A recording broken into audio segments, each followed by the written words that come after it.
और आइए शुरुआत कर रहे हैं आज की सबसे बड़ी खबर के साथ। क्या अरविंद केजरीवाल जो दिल्ली के मुख्यमंत्री हैं, उनके डिप्टी, उनके right hand Manish Sisodia jail जाएंगे? ये स्थिति बन रही है, ये हालात बन रहे हैं। घंटों से रेड चल रही है केजरीवाल के, देखिए बहुत करीबी, साथ में पार्टी बनाई, साथ में आंदोलन किया, साथ में डिप्टी भी बने केजरीवाल के, कंधे से कंधा मिलाकर चलते मनीष सिसोदिया।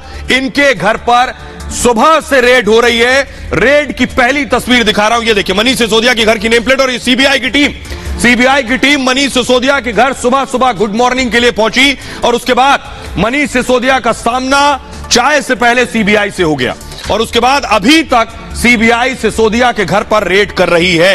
यह पहली तस्वीर है। अगली तस्वीर दिखाइए जरा, ये आप देख रहे हैं मनीष सिसोदिया घेरे में नजर आ रहे हैं जिस वक्त सीबीआई उनके घर पर रेड कर रही थी, सवाल जवाब कर रही थी, दस्तावेज खोज रही थी। मनीष सिसोदिया घर में मौजूद है, ये देखिए खड़े हुए मनीष सिसोदिया। सीबीआई लगातार उनसे सवाल कर रही है और घर में तलाशी ले रही है अब तक।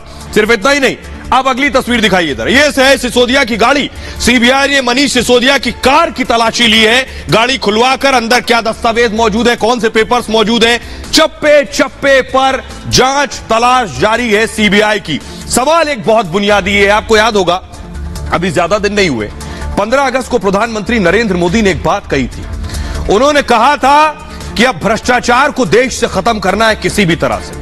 यानी लाल किले की प्राचीर से प्रधानमंत्री ने कह दिया था और यह साफ कर दिया था कि अब करप्शन पर कार्रवाई होगी और बड़े बड़े लोगों पर कार्रवाई होगी। इसीलिए उन्होंने कहा था कि 130 करोड़ देशवासियों का साथ चाहिए मुझे।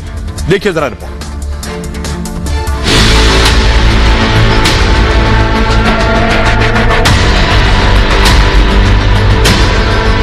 भ्रष्टाचार दीमक की तरह देश को खोखला कर रहा है। मुझे इसके खिलाफ लड़ाई लड़नी है, लड़ाई को तेज करना है, निर्णायक मोड़ पे लेकर के ही जाना है।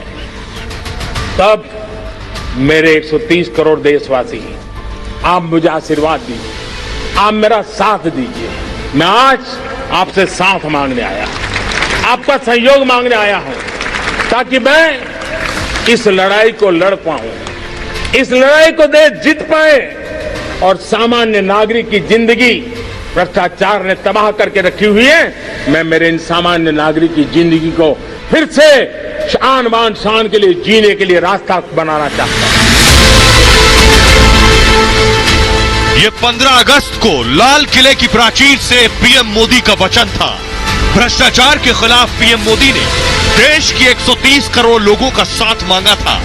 तो क्या प्रधानमंत्री का भ्रष्टाचार के खिलाफ एक्शन शुरू हो गया है?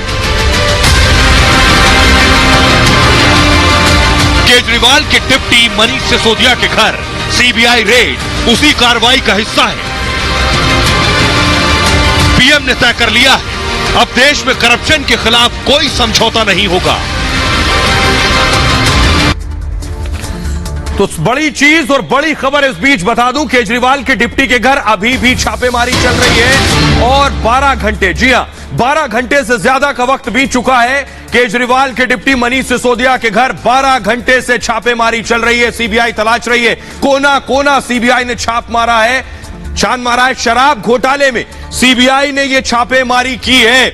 आइए आपको बताता हूं कि आखिर देश के कौन कौन से कोने में रेड पड़ी है। 7 राज्यों के 31 ठिकानों पर रेड डाली गई है। मैप आपके सामने आ गया है। यह पूरा जाल जो आप देख रहे हैं, सीबीआई ने पूरी तैयारी के साथ पंजाब, हरियाणा, दिल्ली, उत्तर प्रदेश, महाराष्ट्र, कर्नाटक, तेलंगाना, ये वो 7 राज्य हैं जिनके 31 ठिकानों पर रेड की गई। इसमें मनीष सिसोदिया, उनके करीबी, आबकारी नीति से जुड़े हुए लोग, अधिकारी, ऑफिसर, उन सब के ठिकानों पर रेड हुई है।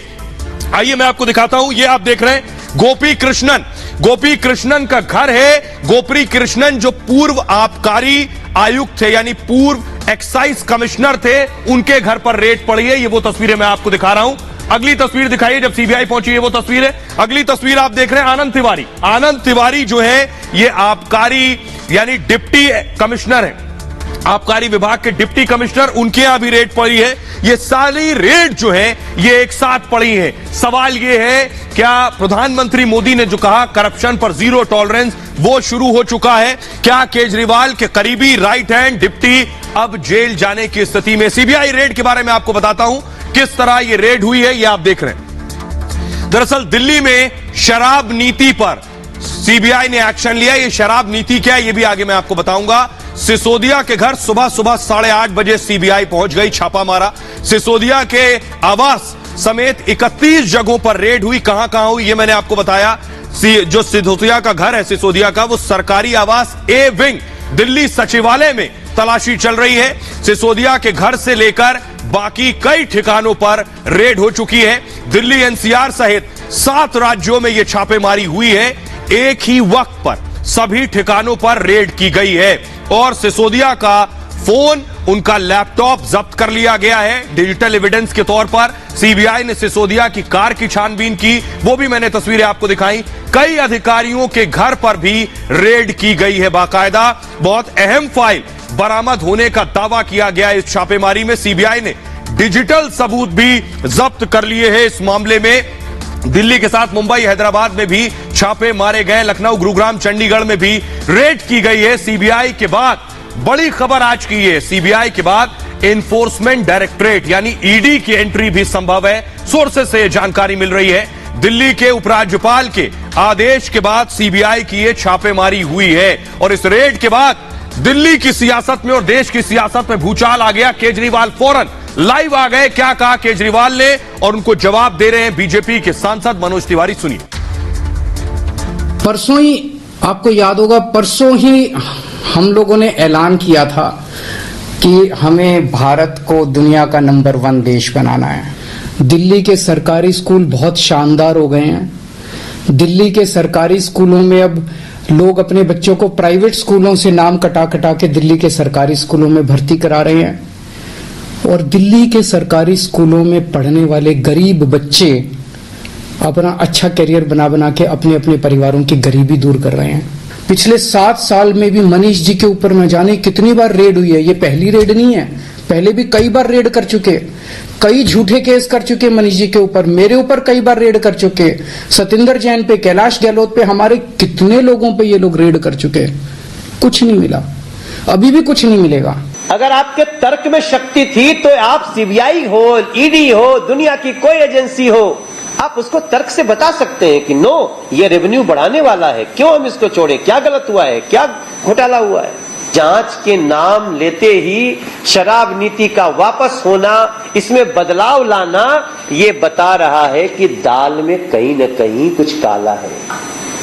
तो इनको अपने पद से मनीष सिसोदिया को तुरंत इस्तीफा देना चाहिए। और आइए अब आपको दिखाने जा रहा हूं मैं कि कैसे इस सियासी संग्राम के बाद ट्विटर पर, सोशल मीडिया पर युद्ध छिड़ गया, वो दिखाने जा रहा हूं। लेकिन उससे पहले देखिए मनीष सिसोदिया क्या कह रहे हैं। जिनके घर रेड पड़ी है मनीष सिसोदिया, सबसे पहले उन्हें जान लीजिए वो क्या कह रहे हैं। मनीष सिसोदिया ने कहा सीबीआई आई है, उनका स्वागत है।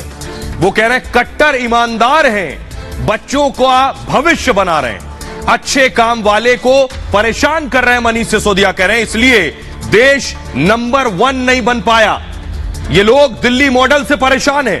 स्वास्थ्य मंत्री, शिक्षा मंत्री को पकड़ा ताकि शिक्षा, स्वास्थ्य का काम रोका जा सके।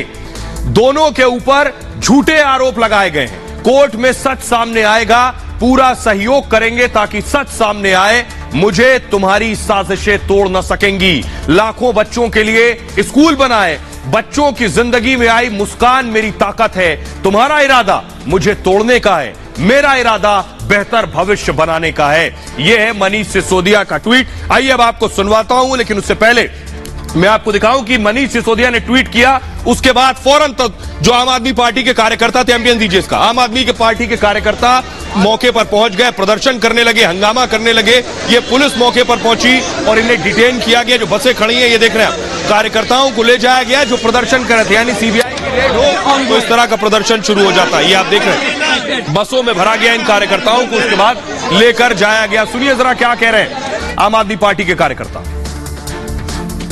आप लोग प्रोटेस्ट नहीं, हम अपने नेता के समर्थन हैं और हम जो है हम अपने नेता के समर्थन, हम धरना प्रदर्शन अपने नेता के समर्थन में यहाँ पर आए हुए हैं। सीबीआई अगर जांच कर रही है तो जांच करने दीजिए। हम सीबीआई की जांच पूरा सहयोग कर रहे हैं। न हम कोई धरना कर रहे हैं, न बदला कर रहे हैं। ये पुलिस की गुंडागर्दी। सीबीआई क्यों झूठी झूठी चीजों पे जांच करके हमारे नेता को परेशान? आप एजेंसीज पे सवाल खड़े करते हैं। मालिक को उससे फायदा हो रहा, तो ये क्यों उनको परेशानी।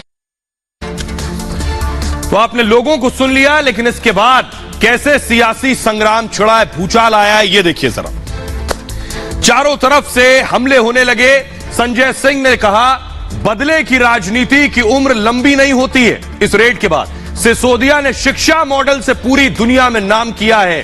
सिसोदिया को अब सीबीआई से डराया जा रहा है। संजय सिंह के बाद अब बीजेपी सांसद जवाब दे रहे हैं, प्रवेश वर्मा। उन्होंने कहा इरादा लाखों बच्चों के लिए स्कूल खोलना नहीं था, दिल्ली के युवाओं के भविष्य को खराब करना था, शराब माफिया से दलाली लेकर अवैध दुकानें खोलना था।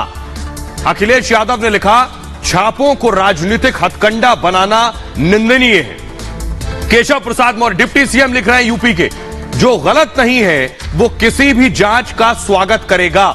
आपकी बयानबाजी से लगता है दाल में कुछ काला है। सिसोदिया के बाद अमानतुल्लाह खान विधायक है आम आदमी पार्टी के, उन्होंने लिखा सिसोदिया जी के घर आज सुबह सीबीआई पहुंची। भाजपा राज में देश में तानाशाही चरम पर है। कपिल मिश्रा जो पूर्व आम आदमी पार्टी के नेता थे, अभी बीजेपी के नेता हैं, उन्होंने लिखा सिसोदिया के घोटाले जनता के सामने आ रहे हैं, दिल्ली को लूटने वालों को जेल जाना पड़ेगा। सौगत राय टीएमसी के सांसद कह रहे हैं सीबीआई और ईडी भाजपा के दो हाथ हैं। पहले सत्येंद्र जैन को गिरफ्तार किया गया और अब मनीष सिसोदिया के घर छापा मारा गया है। Amit Malviya BJP IT cell के हेड लिख रहे हैं सत्येंद्र जैन को भी ईमानदारी का सर्टिफिकेट मिला था, वो अभी भी जेल में है, सिसोदिया भी जाएंगे। अमित मालवीय को आपने सुना, वो क्या कह रहे हैं। अब जरा मैं आपको दिखाने जा रहा हूं वो एफआईआर की कॉपी जिसमें मनीष सिसोदिया का नाम है। ये है वो एफआईआर, ये देखिए जरा, 17 तारीख की डेट है ये एफआईआर में। पहला नंबर देखिए किसका है, Shri Manish Sisodia deputy chief minister Delhi. और उसके बाद देखिए जरा गोपी कृष्णन, यानी उस वक्त कमिश्नर एक्साइज थे गोपी कृष्णन, उनका नाम है, जिनके घर की रेड की तस्वीरें मैंने आपको दिखाई। अब आपको दिखाने जा रहा हूं इस एफआईआर कॉपी में क्या है, जिसमें आरोपी नंबर 1 मनीष सिसोदिया को बनाया गया है। यह आ गई एफआईआर आपके सामने। एफआईआर में, सीबीआई की एफआईआर में 16 लोगों के नाम दर्ज हैं, 16 लोगों के नाम। मनीष सिसोदिया आरोपी नंबर 1 है इस एफआईआर में। आपराधिक साजिश, खातों में हेरफेर का आरोप है उनके ऊपर। सिसोदिया पर 120 बी और 477 ए के तहत एफआईआर दर्ज की गई है। सेक्शन 7 के तहत भी उन पर एफआईआर दर्ज है और सिसोदिया पर नियमों के उल्लंघन का आरोप लगा है। शराब नीति बनाने में नियमों की अनदेखी का इल्जाम उनके ऊपर है। शराब व्यापारियों को फायदा पहुंचाने का आरोप मनीष सिसोदिया पर है। L1, L7 ये लाइसेंस के नंबर होते हैं। L1, L7 लाइसेंस देने में घोटाले के आरोप है। L1 सबसे बेहतर लाइसेंस। केन बियर पॉलिसी में गड़बड़ी का आरोप मनीष सिसोदिया पर है। सिसोदिया के सहयोगी को 1 करोड़ रुपए देने का आरोप है और दिनेश अरोड़ा को समीर महेंद्रू ने 1 करोड़ रुपए दिए। सिसोदिया के सहयोगी है दिनेश अरोड़ा, एफआईआर में नाम है, मतलब क्यों दिए गए ये पैसे। तत्कालीन आबकारी आयुक्त आरव गोपी कृष्णा भी इसमें आरोपी हैं। डिप्टी आबकारी आयुक्त आनंद कुमार को भी आरोपी बनाया गया है। अतिरिक्त आबकारी आयुक्त पंकज भटनागर का नाम भी इस एफआईआर में दर्ज है। एफआईआर में 9 व्यापारी, 2 कंपनियों का नाम शामिल है। यह है एफआईआर। आइए अब आपको सुनवाता हूं, सुनिए जरा आम आदमी पार्टी के सांसद संजय सिंह क्या कह रहे हैं और एक और सांसद बीजेपी के प्रवेश वर्मा क्या कह रहे हैं, दोनों को सुनिए। कि अगला 2024 का जो चुनाव हिंदुस्तान में होने जा रहा है वो चुनाव आम आदमी party versus Bharatiya Janata party होगा। क्योंकि जैसे ही दिल्ली और पंजाब से निकलकर अरविंद केजरीवाल जी गुजरात पहुंचते हैं, कहते हैं हम दिल्ली का मॉडल, पंजाब का मॉडल गुजरात में लाएंगे, लगातार प्रधानमंत्री जी हमलावर हो जाते हैं। फ्री की रेवड़ी, फ्री की रेवड़ी, फ्री की रेवड़ी। अब ना तो आपसे केजरीवाल रुकने वाले हैं और ना ही आपसे शिक्षा और स्वास्थ्य का मॉडल रुकने वाला है। सिर्फ केजरीवाल को टारगेट करना है, आम आदमी पार्टी को टारगेट करना है, आप कीजिए, आप स्वतंत्र हैं। येदियुरप्पा भ्रष्टाचार के मामले में निकाले गए, फिर उन्हीं को पार्टी में ले लिया, उनको संसदीय बोर्ड में शामिल कर दिया। रेड्डी ब्रदर्स के हजारों करोड़ के माइनिंग घोटाले का क्या हुआ? येदियुरप्पा के हजारों करोड़ के माइनिंग घोटाले का क्या हुआ? किसको सजा हुई, कौन जेल गया? क्या हुआ व्यापम घोटाले का, जो हजारों करोड़ का घोटाला था? एक बहुत बड़ा घोटाला है और मैं समझता हूं कि 500 से 1000 करोड़ रुपए का घोटाला है, जिसमें इनको जो L1 का कमीशन जो इन्होंने 12% कर दिया था, उसमें इन्होंने कहा कि 6% हमें किकबैक चाहिए और जितना रेवेन्यू आता था, जितनी सेल होती थी, उसका 6% वो सीधा आम आदमी पार्टी को कैश के रूप में जाता था। बहुत सारे लोगों ने खुद ही आके बता दिया है कि हमने इस होटल में मीटिंग करी है मनीष सिसोदिया के साथ में और इतना कैश हमने उनको दिया है। तो मेरे को नहीं लगता कि कोई इससे मनीष सिसोदिया बच सकते हैं। और आइए अब आपको बताने जा रहा हूं कि आखिर रेड पड़ी क्यों, रेड के पीछे वजह क्या है, मनीष सिसोदिया तक सीबीआई कैसे और क्यों पहुंची, क्या वजह है केजरीवाल के डिप्टी अब सीबीआई के शिकंजे में है, इसके पीछे है शराब नीति। शराब नीति क्या है ये मैं आपको बताने जा रहा हूं, ये देखिए जरा। 2021 में दिल्ली सरकार ने एक शराब नीति बनाई। अब दिल्ली ठेका नीति में नियम का पालन नहीं हुआ, जो ठेका नीति जो अपनाई गई, रिपोर्ट में मनीष सिसोदिया पर आरोप लगाए गए। आरोप क्या है? शिक्षा के साथ आबकारी मंत्री भी है सिसोदिया। शराब लाइसेंस टेंडर में उन पर गड़बड़ी का आरोप लगाया गया, जो टेंडर उन्होंने बांटे। शराब विक्रेताओं को लाइसेंस फीस जो थी शराब विक्रेताओं की, उनकी लाइसेंस फीस माफ कर दी। इससे हुआ क्या? 144 करोड़ रुपए का दिल्ली के राजस्व को नुकसान हुआ। 144 करोड़। अब कहा जाता है कि कोई सरकार अपने राजस्व का नुकसान क्यों करेगी? आरोप इस तरह के लगते हैं, राजस्व का नुकसान आप तब करते हैं जब आपको कहीं और फायदा दिया जाता है। शराब कारोबारियों को लाभ पहुंचाया गया इसके जरिए। दरअसल कोविड के नाम पर शराब कंपनियों को छूट दी गई। 30 करोड़ रुपए कंपनी को वापस कर दिए गए। विदेशी बियर पर छूट देने का आरोप है। साथ ही साथ ब्लैक लिस्टेड कंपनी को भी टेंडर दिए गए इस मामले में। 8 जुलाई 2022 को मुख्य सचिव ने रिपोर्ट दी है और सिसोदिया पर नियमों की अनदेखी का आरोप लगाया गया है। रिपोर्ट में 4 नियम तोड़ने का आरोप मनीष सिसोदिया पर है। दिल्ली के एलजी ने सीबीआई जांच की सिफारिश की थी इस मामले में। दिल्ली के एलजी ने सीबीआई जांच की सिफारिश की, जिसके बाद यह रेड हुई है। आइए अब आपको सुनवाता हूं, सुनिए जरा राघव चड्ढा क्या कह रहे हैं और गौतम गंभीर क्या कह रहे हैं, सुनिए दोनों। आज से पहले अक्सर चुनावों में यह कहा जाता था कि मोदी बनाम कौन, मोदी वर्सेस हु। आज पंजाब की जीत के बाद देश के लोग कहने लगे हैं कि विकल्प हमें मिल गया। उस विकल्प का नाम है अरविंद केजरीवाल। जैसे जैसे लोकप्रियता बढ़ती है अरविंद केजरीवाल जी की, अरविंद केजरीवाल जी का जन समर्थन बढ़ता है, वैसे वैसे ईडी सीबीआई की रेडें हम पर, एक्शन हम पर, फर्जी मुकदमे हम पर बढ़ते हैं। इतना डर गए थे, इतना ज्यादा डर था एक्सपोज होने का कि लिकर पॉलिसी को वापस ले लिया था। अगर इतने ही सच्चे थे, इतने ईमानदार थे, तो फिर इस लिकर पॉलिसी को कंटिन्यू करते। यहाँ पर दाल में काला नहीं है, यहाँ पूरी दाल ही काली है। 130 करोड़ में से 130 करोड़ व्यक्ति करप्ट हैं, सिर्फ आम आदमी पार्टी के नेताओं को और आम आदमी पार्टी के कार्यकर्ताओं को छोड़ के बाकी सारा देश करप्ट है। एलजी करप्ट, सारे सांसद corrupt, BJP corrupt, Congress corrupt. सिर्फ यही ईमानदार है इस देश की, जिन्होंने एक नया स्कूल कॉलेज हॉस्पिटल नहीं बनाया। सच्चाई है इस देश में सब क्लीन हो सकते हैं, सबसे ज्यादा करप्ट ये है, ठेकेदारों की सरकार है, मेगालोमेनिया सीएम की सरकार है। अब मैं आपको बता रहा हूं बवाल कैसे और आगे बढ़ गया है। इतना ही नहीं है, मनीष सिसोदिया के घर रेड हुई। केजरीवाल कह रहे हैं आप उन सिसोदिया के घर रेड कर रहे हैं जो देश के नहीं पूरी दुनिया के बेहतरीन शानदार शिक्षा मंत्री हैं।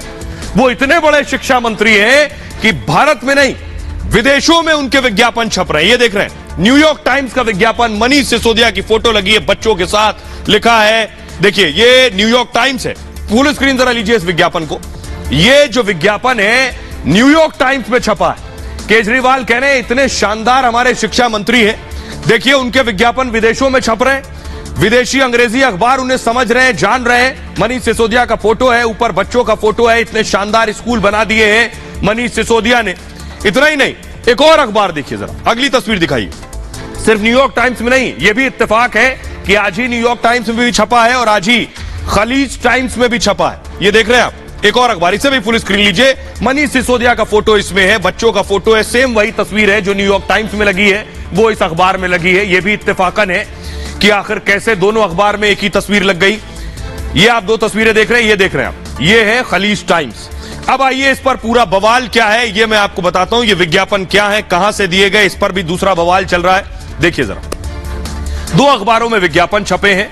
न्यूयॉर्क टाइम्स में सिसोदिया की तस्वीर छपी हुई है बाकायदा, और दिल्ली के शिक्षा मॉडल की इसमें तारीफ की गई। इसमें लिखा है our children are worth it, शीर्षक से लेख लिखा हुआ है। और दिल्ली में शिक्षा को लेकर आज हालात जो है वो बदल गए हैं, यह भी इस आर्टिकल में लिखा है। सोचिए 2021 में 100% छात्र पास हो गए। इतना ही नहीं, केजरीवाल ने इसके लिए करोड़ों रुपए खर्च किए हैं, यह बीजेपी का कहना है। दिल्ली में दूसरे राज्य भी इस मॉडल को अपना रहे हैं, यह इस अखबार में लिखा है। बीजेपी ने इस विज्ञापन को, इस एड को पेड न्यूज बताया है कि पैसा देकर यह विज्ञापन छपवाया गया। अब जरा सुनिए केजरीवाल क्या कह रहे हैं इस विज्ञापन पर और मनोज तिवारी क्या कह रहे हैं। न्यूयॉर्क टाइम्स के फ्रंट पेज के ऊपर पूरी दुनिया के सबसे शक्तिशाली देश के सबसे बड़े अखबार के फ्रंट पेज के ऊपर भारत के बारे में इतनी अच्छी खबर छपना, दिल्ली के बारे में इतनी अच्छी खबर छपना, हर भारतवासी का आज सीना चौड़ा है। मैं सभी भारतवासियों को बधाई देना चाहता हूं, बहुत बहुत बधाई। इस खबर में मनीष सिसोदिया जी की फोटो छपी है। इस खबर का मतलब यह है कि मनीष सिसोदिया को भारत, दिल्ली का नहीं, देश का नहीं, दुनिया का सबसे अच्छा शिक्षा मंत्री घोषित किया गया। एक तरह से मनीष सिसोदिया जी दुनिया के सबसे अच्छे शिक्षा मंत्री हैं। जो सीबीआई की रेड है, इससे इतना क्यों घबराए हुए हो Arvind Kejriwal ji, Manish ji? It is just a inquiry, आप उनका जवाब दीजिए। लेकिन जवाब नहीं देंगे, क्या करेंगे? ये देखो जी, न्यूयॉर्क टाइम्स में छपा है। अच्छा, अब हमको, हमारे देश को न्यूयॉर्क टाइम्स की सर्टिफिकेट दोगे आप अरविंद केजरीवाल? न जाने भारत के खिलाफ कितने फेक और निगेटिव न्यूज के जिम्मेदार न्यूयॉर्क टाइम्स का सर्टिफिकेट आप लो अरविंद केजरीवाल जी। भारत को जरूरत नहीं है। हमें अच्छी तरह पता है कि आपकी पेड न्यूज की क्या मास्टरी है। और आइए, अब जो लड़ाई थी, जो पूरा संग्राम था, अभी रेड पर लड़ाई हो रही थी, अब इश्तिहार पर लड़ाई शुरू हो गई। देखिए जरा, न्यूयॉर्क टाइम्स के विज्ञापन पर क्या संग्राम शुरू हुआ। केजरीवाल ने लिखा, जिस दिन न्यूयॉर्क टाइम्स में शिक्षा मॉडल की तारीफ हुई, यानी अखबार में छपा, उसी दिन सिसोदिया के घर केंद्र ने सीबीआई भेज दी। पहले भी कई रेड हुई, कुछ नहीं निकला, अभी भी कुछ नहीं निकलेगा। मनोज तिवारी ने लिखा, लो जी यहां भी पकड़े गए। न्यूयॉर्क टाइम्स, खलीज टाइम्स में एक ही फोटो लगा है। आम आदमी पार्टी दिल्ली की जनता का पैसा बर्बाद कर रही है। कपिल मिश्रा ने लिखा, न्यूयॉर्क टाइम्स और खलीज टाइम्स दोनों में एक ही दिन एक जैसी खबर। यह पेड न्यूज है, पैसे देकर छपवाया गया लेख है। केजरीवाल की चोरी, झूठ दोनों पकड़े गए। अमित मालवीय लिख रहे हैं, एक व्यक्ति द्वारा लिखे गए आर्टिकल कैसे छपे, केजरीवाल का सबसे अच्छा बचाव प्रमोशन है। हरीश खुराना लिख रहे हैं, विदेशों से भी विज्ञापन, न्यूयॉर्क टाइम्स की खबर का हवाला दिया गया है, उसी तरह की खबर खलीज टाइम्स में भी छपी है। क्या गजब विज्ञापन जीवी है। यह लड़ाई शुरू हुई विज्ञापन पर। अब ये यहीं खत्म नहीं होने वाली थी। केजरीवाल जब प्रेस कॉन्फ्रेंस कर रहे थे तो बोलते बोलते उन्होंने न्यूयॉर्क टाइम्स विज्ञापन का जिक्र किया और बोल गए, बोलते बोलते बीजेपी ने उनके इस वीडियो को ट्वीट किया कि एक विज्ञापन छपवाना पड़ता है, यानी विज्ञापन, उन्होंने कहा कि ये जो इश्तिहार है ये छपवाना पड़ता है, बीजेपी इस पर हमलावर है। क्या केजरीवाल ने पैसा देकर छपवाया? सुनिए जरा।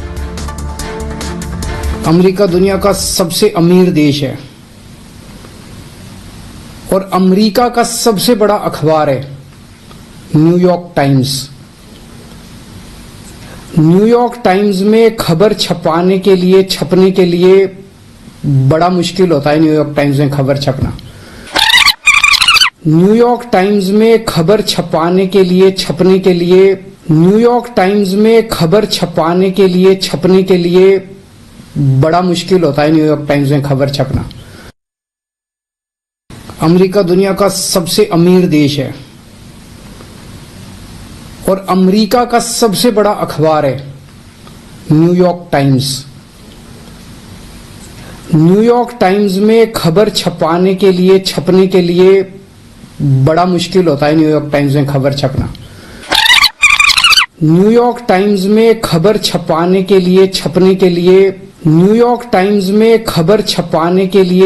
लिए बड़ा मुश्किल होता है न्यूयॉर्क टाइम्स में खबर छपना। तो ये आप केजरीवाल को सुन रहे थे। बीजेपी ने बाकायदा केजरीवाल की इस क्लिप को ट्वीट किया। बीजेपी आईटी सेल के हेड अमित मालवीय ने केजरीवाल के इस वीडियो को ट्वीट किया। बहरहाल केजरीवाल ने आज लंबी चौड़ी प्रेस कॉन्फ्रेंस की। उधर सीबीआई की रेड चल रही थी, इधर केजरीवाल बोल रहे थे और बड़ा दिलचस्प है, केजरीवाल जब आज बोल रहे थे तो ऐसा लग रहा था जैसे केजरीवाल देश के प्रधानमंत्री बनने की तैयारी कर रहे हैं। उनका बॉडी लैंग्वेज जो वो बोल रहे थे, वो 130 करोड़ देशवासियों को संबोधित कर रहे थे केजरीवाल, दिल्ली की जनता को नहीं, 130 करोड़ पूरे देश को संबोधित कर रहे थे। ऐसा लग रहा था कि केजरीवाल 24 की तैयारी कर रहे हैं। सिसोदिया पर छापे के बीच केजरीवाल ने आज अपने फ्यूचर प्लान की झलक दे दी।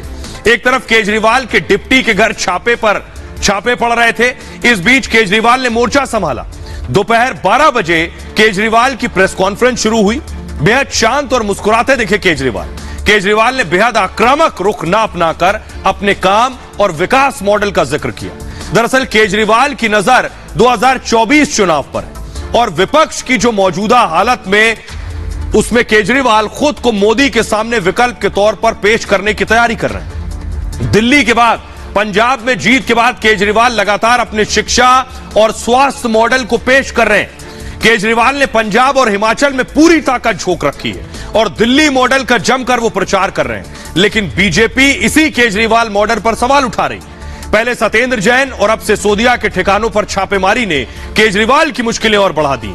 लेकिन बावजूद इसके केजरीवाल खुद को 2024 की रेस में बनाए रखना चाहते हैं। प्रेस कॉन्फ्रेंस में आज ज्यादा वक्त केजरीवाल ने भारत को लेकर बात की। केजरीवाल ने कहा कि देश को नंबर 1 बनाने के मिशन के लिए 130 करोड़ लोगों को जोड़ना होगा।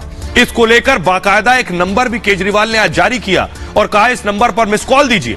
दरअसल केजरीवाल बचाव तो सिसोदिया का कर रहे थे, लेकिन उनका निशाना 2024 पर था। आइए अब आपको सुनवाता हूं सियासतदान क्या कह रहे हैं जब दिल्ली के मुख्यमंत्री के right hand deputy CM Manish Sisodia CBI के शिकंजे में। सुनिए। जिस दिन सीबीआई को जांच दी उसी दिन शराब नीति को वापस लिया। अगर शराब नीति में कोई घोटाला नहीं था तो उसको वापस क्यों लिया?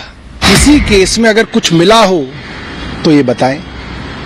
जब छापा पड़ता है, सीबीआई जाती है, हर जगह खबर चलती है, हर जगह सवाल उठते हैं। बीजेपी वालों को मौका मिल जाता है भ्रष्टाचारी कहने का, मगर निकलता कुछ नहीं। मनीष सिसोदिया के यहाँ सीबीआई का छापा पड़ा है। शराब के ठेकों के नाम पर दिल्ली की जनता के करोड़ों रुपए की लूट का मामला है और न केवल शराब माफिया से सांठगांठ करके पैसे लूटे, बल्कि दिल्ली में जगह जगह ठेके खुलवा दिए।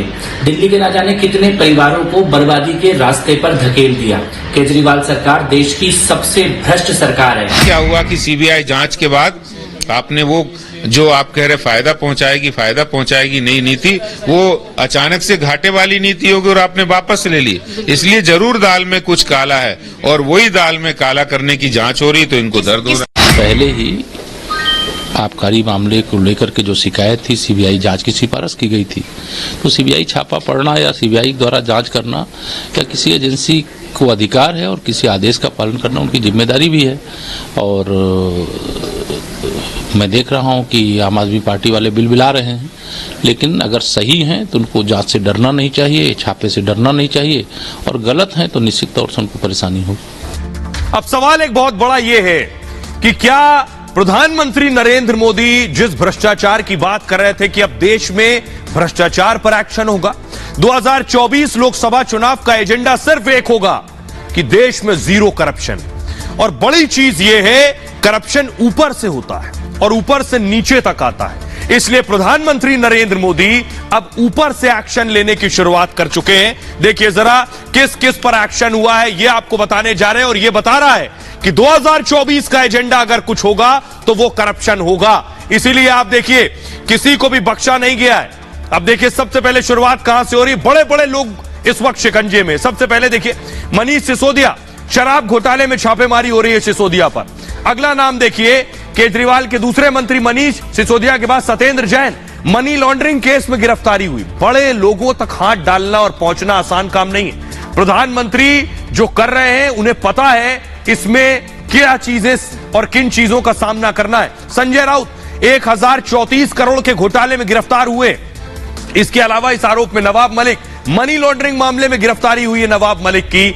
अनिल देशमुख गृह मंत्री रहे महाराष्ट्र के, 100 करोड़ की उगाही में इनकी गिरफ्तारी हुई है। यानी देखिए राज्यों में करप्शन जड़ों में घुसा हुआ है। जब गृह मंत्री, बड़े बड़े मंत्री इसमें शामिल हैं तो उन जड़ों से करप्शन को निकालना आसान काम नहीं। पार्थ चैटर्जी, ममता बनर्जी के राइट हैंड, बंगाल शिक्षा घोटाले में गिरफ्तारी हुई है। अब आप समझिए प्रधानमंत्री नरेंद्र मोदी जो काम कर रहे हैं देश से भ्रष्टाचार खत्म करने का, ये कितना बड़ा काम है। लोग क्या कह रहे हैं प्रधानमंत्री के क्या इस एक्शन पर, सुनिए जरा।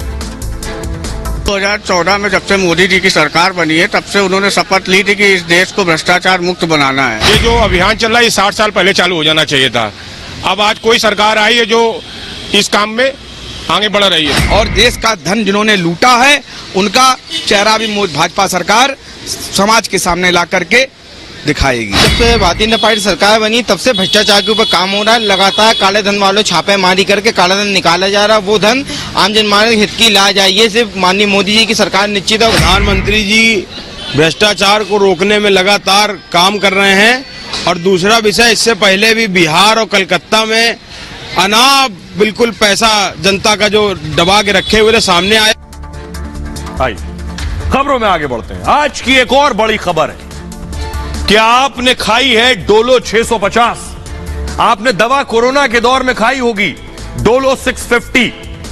ये जो दवा आप देख रहे हैं ये डोलो 650 आपने भी खाई होगी। कोरोना के टाइम में बुखार जब आए तब भी आपने डोलो खाई होगी। इस डोलो में भी बड़ा खेल है, बड़ा घोटाला है। कभी आपने सोचा डॉक्टर आपको सिर्फ डोलो क्यों लिख रहे हैं? डॉक्टर बुखार की दवा दूसरी कोई क्यों नहीं लिख रहे हैं डोलो 650 के अलावा? इसमें भी बड़ा खेल, बड़ा घोटाला जिसका खुलासा हुआ है। पैसों का खेल डोलो में। आज बुखार के लिए डोलो के अलावा कोई और दवाई नहीं बची है। क्यों? पैसा। देखिए जरा रिपोर्ट।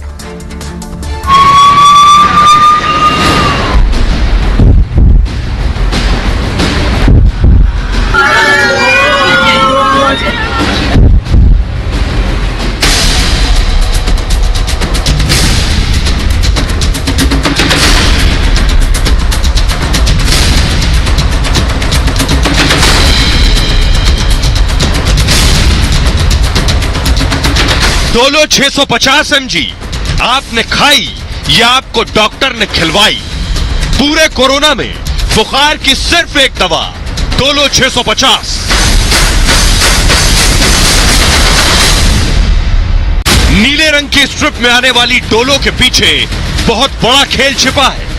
डॉक्टरों पर आरोप है वो आपको डोलो खिलाकर अपनी जेबें भर रहे थे। कैसे पूरे देश में बुखार की सिर्फ और सिर्फ एक ही दवा चल रही है और वो है डोलो। लेकिन डोलो की इस जादुई राहत के पीछे का जिन्न भी सामने आ गया और अब ये मामला अदालत तक पहुंच गया है। कोर्ट में जब सुनवाई चल रही थी तो जज साहब ने भी कहा, हाँ मुझे भी डोलो ही 650 खिला दी गई। और आइए अब आपको बताता हूं डोलो के पीछे खेल क्या है।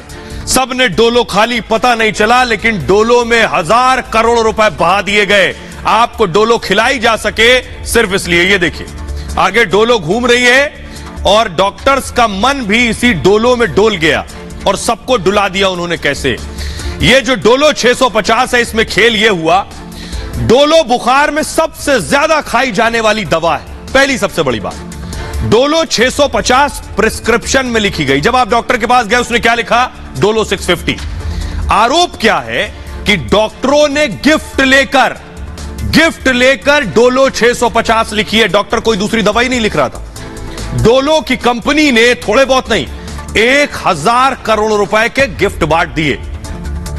डॉक्टरों को बाहर घूमने के लिए बाकायदा खर्चा दिया गया, तभी डोलो लिख रहे थे सारे डॉक्टर, ऐसा आरोप है। बुखार की दवा डोलो माइक्रो लैब्स जो कंपनी है वो बनाती है दरअसल, और ये कंपनी कई और दवाइयां भी बनाती है। हुआ यह कि आयकर ने यानी इनकम टैक्स ने छापेमारी की। तो जब छापा मारा गया इस कंपनी पर, तो डोलो बेचने और प्रचार का जो डिजिटल डेटा उनके कंप्यूटर सिस्टम पर था वो बरामद हुआ। और उस डिजिटल डेटा से पता यह चला कि 1000 करोड़ रुपए इस डोलो को डॉक्टर आपके पर्चे में लिखें और आपको बताएं कि आप डोलो 650 ही खाएं, इसके लिए भी पैसा दिया गया है। 9 राज्यों के 36 ठिकानों पर आयकर विभाग की टीम ने छापेमारी की। सीबीडीटी ने माइक्रो लैब्स के ठिकानों पर रेड की, जिसके बाद यह बड़ा खुलासा हुआ। छापेमारी में बड़ी टैक्स चोरी भी पकड़ी गई है और अब मामला सुप्रीम कोर्ट तक पहुंच चुका है। देश की सबसे बड़ी अदालत में मामला है। कंपनी पर गिफ्ट से सेल बढ़ाने का आरोप है। और आपको बताऊं कि यह मामला जब सुप्रीम कोर्ट में पहुंच गया तो देश की जब सबसे बड़ी अदालत में मामला पहुंचा तो जज साहब कह रहे हैं, हां मुझे भी डॉक्टर ने डोलो 650 ही बोली थी, यह मामला तो बहुत गंभीर है। देखिए जरा कोर्ट में क्या हुआ। जब डोलो पर बहस शुरू हुई, दलीलें रखी जाने लगी, यह मामला कोर्ट में पहुंचा। यह आप देख रहे हैं, हुआ यह कि यह एक एनजीओ है FMRAI, इसने एक जनहित याचिका दायर की थी कोर्ट में। उसके बाद अपील में सीबीडीटी रिपोर्ट का हवाला दिया गया था कि इस तरह की एक रिपोर्ट है। याचिकाकर्ता ने कहा कि 500 mg, बड़ी इंपॉर्टेंट बात मैं आपको बता रहा हूं, 500 mg तक बाजार मूल्य पर नियंत्रण है। यानी अगर डोलो 500 mg हो तो उसका जो रेट होगा वो तय होगा एजेंसियों के जरिए। लेकिन जैसे ही डोलो 500 mg से ऊपर जाएगी, यानी डोलो 650, इससे ऊपर की कीमत, इससे ऊपर की mg की कीमत निर्माता तय करता है, एजेंसियां नहीं। और अधिक लाभ के लिए 650 डोलो 650 दवा ही लिखी गई कि इसका जो पैसा है, इसकी कीमत कौन तय करेगा? निर्माता। कंपनी ने डॉक्टर्स को जमकर गिफ्ट बांटे कि आप डोलो 650 ही लिखेंगे। जस्टिस DY चंद्रचूड़ ने कहा, जब मुझे कोविड हुआ था तब मुझे भी यही दवा दी गई थी। यह एक बहुत गंभीर मुद्दा है, उन्होंने कहा। इस पर याचिकाकर्ता के वकील ने कहा, रिश्वत के लिए डॉक्टर आरोपी बनते हैं, लेकिन दवा कंपनियां हमेशा बच जाती हैं। तोहफा देने वाली कंपनी की भी जवाबदेही हो, यानी जो रिश्वत दे रहा है, गिफ्ट देने वाली कंपनी पर भी केस दर्ज होना चाहिए, यह कहा गया। महंगे गिफ्ट के लालच में ब्रांडेड और महंगी दवाएं लिखी जाती हैं। दवाओं की बिक्री के लिए यूनिफॉर्म कोड बनाया जाए, एक पैरामीटर और पैमाना हो। कोर्ट ने कहा, केंद्र सरकार से इस मामले में 7 दिन में जवाब मांगा गया है। 10 दिन बाद दोबारा इस मामले की सुनवाई होगी। यह बड़ी खबर है। लेकिन आपको बताऊं कमाई कितनी हुई, कितने करोड़ रुपया दवा कंपनी ने कमा लिए हैं, बड़ी बात यह है। और यही बात बाबा रामदेव भी उठाते रहे कि एलोपैथी खराब नहीं है। एलोपैथी के नाम पर जो बिजनेस हो रहा है, आपकी हमारी जेबें जो लूटी जा रही है और खाली किया जा रहा है, वो खराब है। पिलर ग्राफिक्स है, देखिए जरा, ये मैं आपको दिखा रहा हूं। डोलो 650 की जो कीमत है, ये बहुत ज्यादा नहीं है। 15 टैबलेट वाले पत्ते की कीमत है 31 रुपए।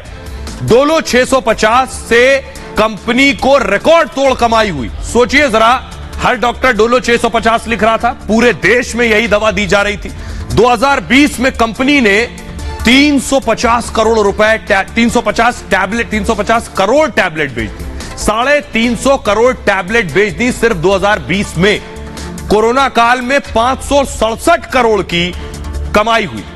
और पिछले साल कंपनी का टर्नओवर देखिए जरा, 2700 करोड़, 2700 करोड़ का टर्नओवर कंपनी का। फायदे में सबसे ज्यादा योगदान डोलो 650 का। पैरासीटामोल बनाने वाली कंपनी 500 mg दवा बनाती है। अब 500 mg से ऊपर कौन बनाता है? सिर्फ डोलो। डोलो अकेली कंपनी है जो 650 mg बनाती है। कोरोना काल में यही 650 mg मरीजों को धड़ल्ले से लिखी गई। डोलो बनाने वाली कंपनी 1973 में बनी थी। फिलहाल कंपनी में 9200 कर्मचारी काम करते हैं। ऐसे हमारी आपकी जेबों को लूटा गया। और यही कहते रहे बाबा रामदेव कि कैसे एलोपैथ में इस तरह की दवाइयां हैं, ब्रांडेड दवाइयां, महंगी दवाइयां जानबूझकर लिखी जाती हैं।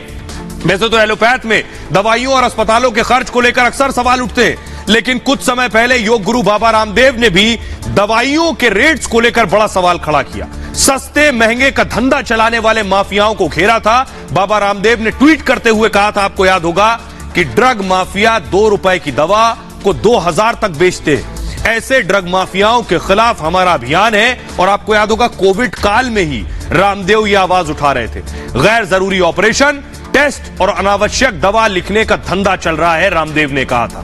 दरअसल आप भी जब बीमार होते हैं तो दवा लेने के लिए डॉक्टर्स के पास जाते हैं। डॉक्टर्स के क्लिनिक अक्सर आपने कुछ लोगों की भीड़ देखी होगी जो दवा लेने के लिए नहीं बल्कि कंपनी की दवाओं को बताने के लिए डॉक्टर के पास आते हैं। और इन लोगों को एमआर कहते हैं, यानी मेडिकल रिप्रेजेंटेटिव। और ये दवा कंपनी की तरफ से आते हैं वहां, ये डॉक्टर्स को अपनी कंपनी की दवाओं के बारे में बताते हैं और अपनी कंपनियों की तरफ से महंगे महंगे डॉक्टर्स को ये ऑफर्स देते हैं कि ये दवा अगर आप लिखेंगे तो आपको ये ट्रिप मिल जाएगी, आपको यहां मिल जाएगा जाने को, आपको ये उपहार मिल जाएगा। तो डॉक्टर्स वही दवाएं लिखते हैं। कभी कभी तो इन उपहारों में विदेशों के टूर पैकेज भी शामिल होते हैं कि ये दवा इतनी बिक गई तो आपको विदेश की एक ट्रिप। गिफ्ट लेने के बाद डॉक्टर्स पर भी उन्हीं कंपनियों की दवा लिखने का दबाव होता है और पूरे शहर में बिक्री का जो टर्नओवर है वो तय कर देता है कि डॉक्टर्स दवा लिख रहे हैं।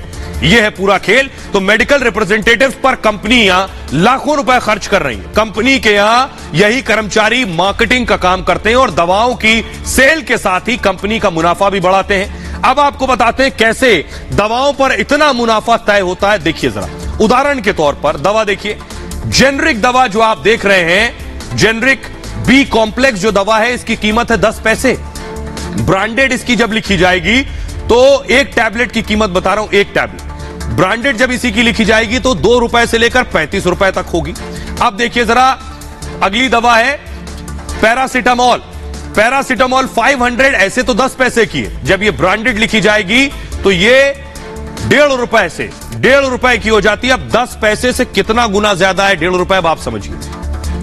सेट्रिजिन देखिए, सेट्रिजिन 20 पैसे की है लेकिन ब्रांडेड लिखी जाएगी तो 5 रुपए। मुनाफा कितना गुना बढ़ गया। सिर्फ इतना ही नहीं, यह है सिप्रोफ्लोक्सिन। ये सिप्रोफ्लोक्सिन 500 है 1.5 रुपए की, लेकिन ब्रांडेड में एक टैबलेट है 7 रुपए से 12 रुपए तक। एस्पिरिन 150 20 पैसे की आती है, ब्रांडेड 4 रुपए से ज्यादा की है ये।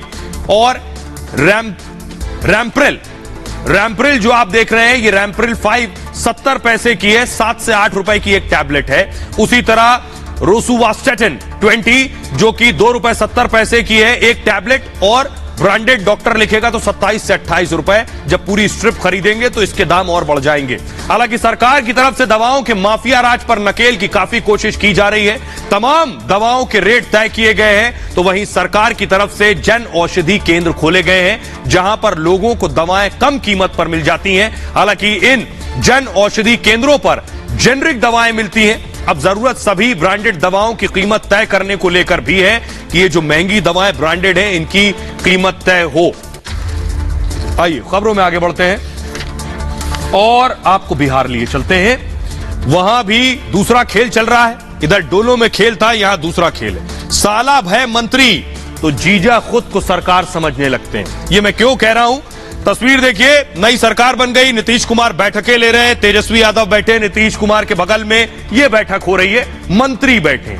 लेकिन एक और बैठक चल रही है जहां मंत्री नहीं, जीजा जी पहुंच रहे हैं। अगली तस्वीर दिखाई, ये आप देख रहे हैं मीसा भारती के पति हैं, जिन्हें आप देख रहे हैं, ये मीसा भारती के पति हैं, यानी लालू यादव के दामाद, तेजस्वी के जीजा, तेज प्रताप के जीजा। तो जीजा जी पहला फर्ज बन गए। अब अगली तस्वीर दिखाइए, ये जीजा जी कहां पहुंच गए, ये देखिए तेज प्रताप बैठे और ये बगल में जीजा जी बैठे। तो सोचिए ये सरकार की बैठक हो रही है, वन मंत्री ने बैठक बुलाई है, लेकिन जीजा जी बैठक में बैठे। कोई तुक है, फुल स्क्रीन लीजिए जरा तस्वीर। तेज प्रताप वन मंत्री हैं, पहले स्वास्थ्य मंत्री थे। अब तेज प्रताप ने अपनी बैठक में जीजा जी को बिठाया, सारे अधिकारियों के बगल में जीजा जी बैठे हैं। क्यों बैठे हैं, किस मकसद से बैठे हैं, कोई नहीं जानता। तो सवाल यह है कि आखिर जीजा जी पहुंचे कैसे। ऐसे पहुंचे जब साला मंत्री है तो जीजा सरकार बन जाते हैं। देखिए रिपोर्ट। एक पुरानी कहावत है, जब सैया भय कोतवाल तो अब डर काहे का। ये तो आपने खूब सुना होगा, लेकिन साला भय मंत्री तो जीजा की हो गई सरकार। ऐसा आपने पहले कभी नहीं सुना होगा।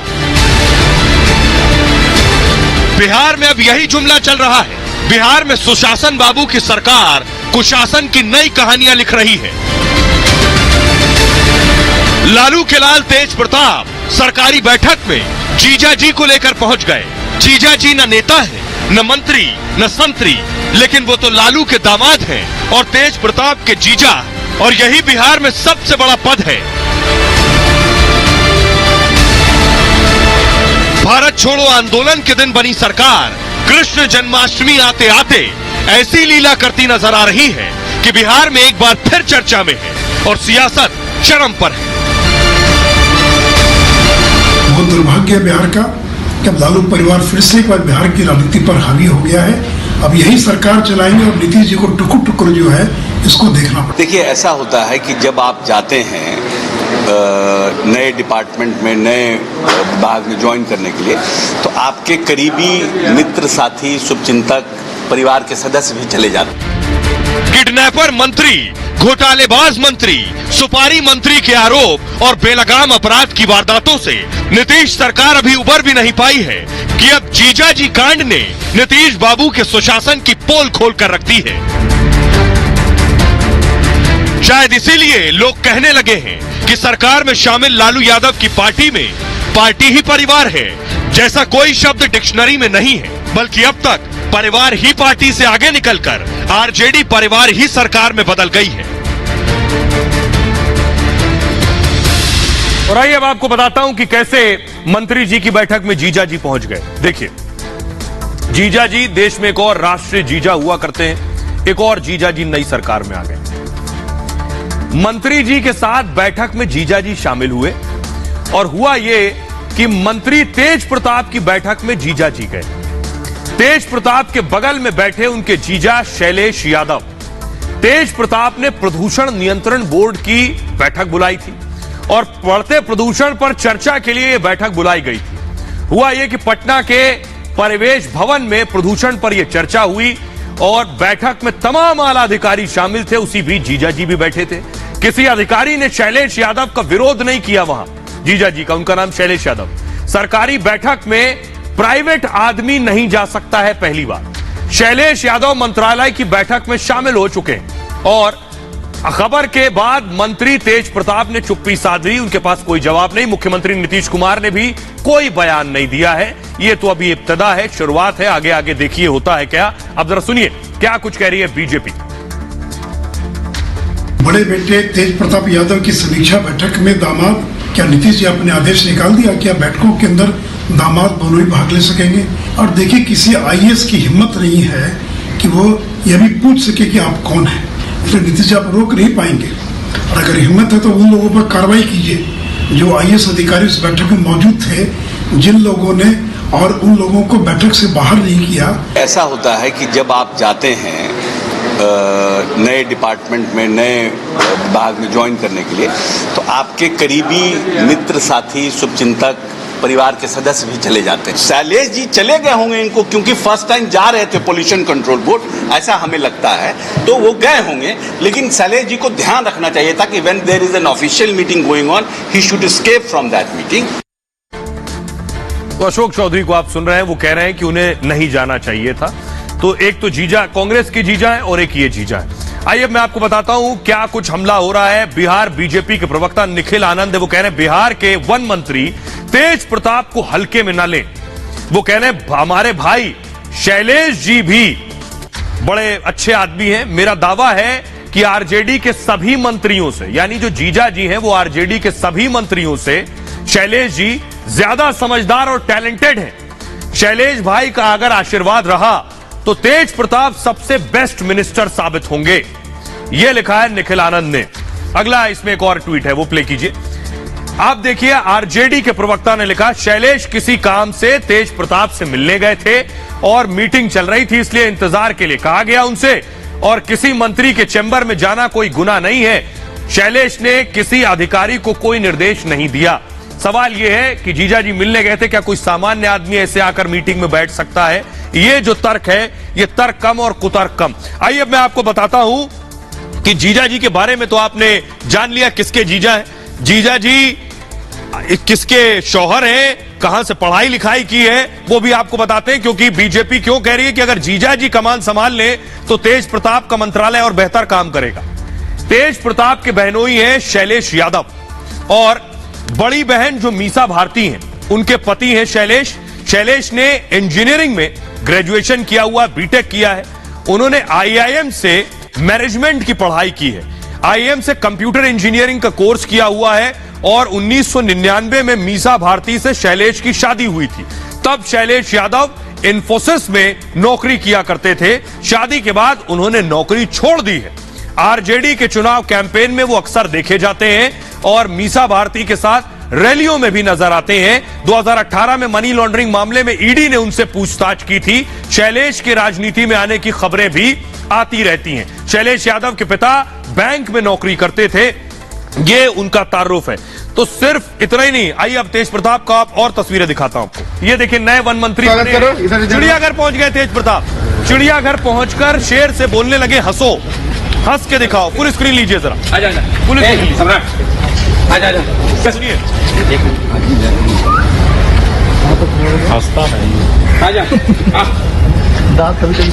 तेज प्रताप कह रहे हैं हंस, सम्राट हंस के स्वागत करो, इधर ही दे रहा हूं। ये देखिए, शेर से कह रहे हैं हंस के स्वागत करो।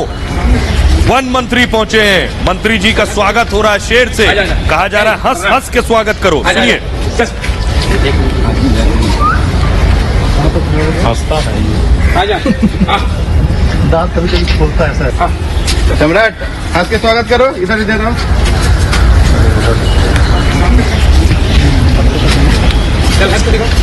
तो आपने एक ये उदाहरण देख लिया, एक और भी है। ये देखिए, फोटो खिंचवा रहे हैं तेज प्रताप। ऐसा लग रहा है बहुत गंभीर मुद्रा में कोई बातचीत समझ रहे हैं, कोई समझा रहा है, कोई देख रहा है। फुल स्क्रीन लीजिए जरा और देखिए तेज प्रताप की आंखें कहां हैं। फोटो खिंचवा रहे हैं। तेज प्रताप ने खुद ट्वीट किया कि काम में बड़े व्यस्त हैं, नए नए मंत्री बने, लेकिन देखिए देख कैमरा रहे, आंखें जरा ध्यान से देखिए, आंखें कैमरे की तरफ है तेज प्रताप की। बहरहाल, आइए अब मैं आपको दूसरी तस्वीर दिखाता हूं। ये तो तेज प्रताप जीजा जी को ले गए। जो छोटे भाई तेजस्वी उप मुख्यमंत्री, वो बैठक में अपने दोस्त सलाहकार को ले गए। ये देखिए जरा, ये तेजस्वी बैठे हैं और बैठक में बिठा लिया अपने सलाहकार को। ये हो रहा है बिहार सरकार में। ये तेजस्वी को आप देख रहे हैं सलाहकार के साथ। आइए आपको बताता हूं कैसे सलाहकार को लेकर पहुंच गए और कैसे चलेगी ऐसे बिहार में सरकार। अब ऊपर वाला ही मालिक है। देखिए जरा, तेजस्वी यादव की बैठक में दोस्त शामिल हो गया। दोस्त पहुंचा, स्वास्थ्य मंत्रालय की बैठक थी, संजय यादव पहुंच गए इसमें। और तेजस्वी के दोस्त और सलाहकार हैं दरअसल संजय यादव। मंत्रालय की बैठक में तेजस्वी के बगल में बैठे हैं संजय। बैठक में स्वास्थ्य विभाग के तमाम अधिकारी मौजूद थे। किसी ने उनकी मौजूदगी पर सवाल नहीं उठाया कि ये सलाहकार कैसे आके बैठ गए।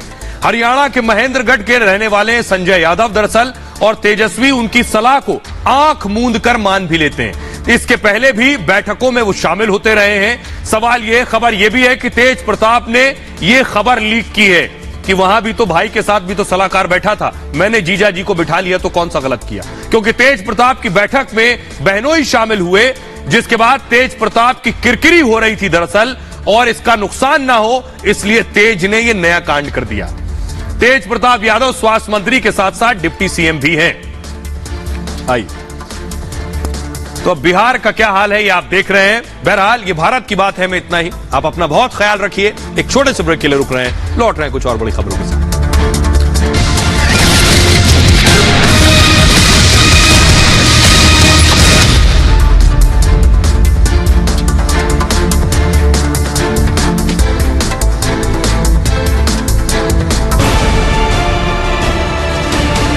मुझे पूछिए अर्नब, तुम्हारे लिए पहले क्या आता है, तुम्हारा धर्म या राष्ट्र धर्म? और मैं कहूंगा मेरे लिए भारत पहले आता है, राष्ट्र धर्म पहले आता है।